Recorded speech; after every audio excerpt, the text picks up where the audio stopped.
Mon métier, moi, c'est dirigeant d'entreprise en génie énergétique, basé à Lille, dans le Nord.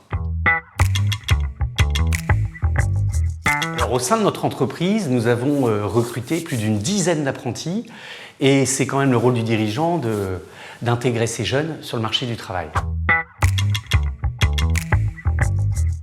Dans notre entreprise qui réalise des installations et de la maintenance de génie énergétique, on a un peu tous les profils. Ça peut aller de l'apprenti ressources humaines, mais essentiellement, nous avons des jeunes techniciens de maintenance sur les chantiers.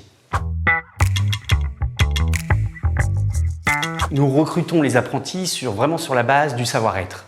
Le savoir-faire, les compétences, tout le monde peut les acquérir au fil du temps. Le savoir-être est essentiel et c'est sur cette base-là que nous allons détecter nos futurs apprentis.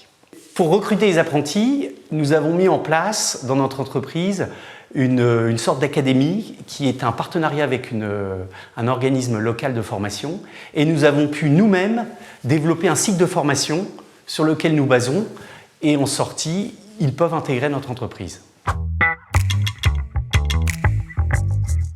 Pour toutes les entreprises que nous sommes, les dirigeants, la plus grande difficulté est de pouvoir comprendre les motivations de l'apprenti, de cette jeune génération, et comprendre les motivations de l'entreprise. Faire marier ces deux mondes pour arriver à des compétences au sein de l'entreprise, ça prend du temps et c'est ça le principal enjeu qui est plutôt de l'ordre sociétal et social que technique.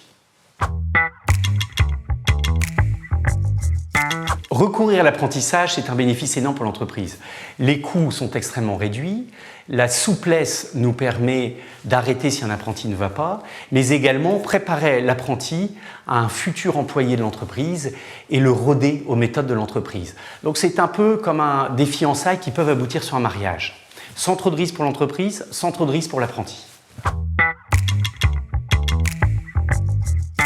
Bien évidemment, tous les apprentis ne resteront pas dans l'entreprise. Certains choisiront d'autres voies, se révéleront pour d'autres parcours ou se révéleront dans notre entreprise. Mais bien évidemment, nous espérons en retenir un maximum.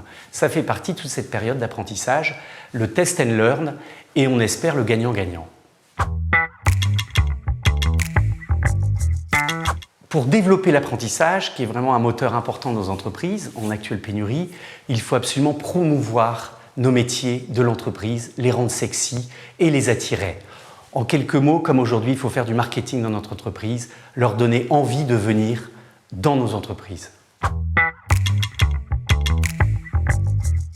Sur notre secteur d'activité de l'intégrateur électricien, les formations les plus recherchées sont celles du technicien de maintenance, mais également celui de l'intégrateur. Dans un monde digital hyper connecté, nous avons besoin d'intégrateurs qui vont faire communiquer tous les systèmes.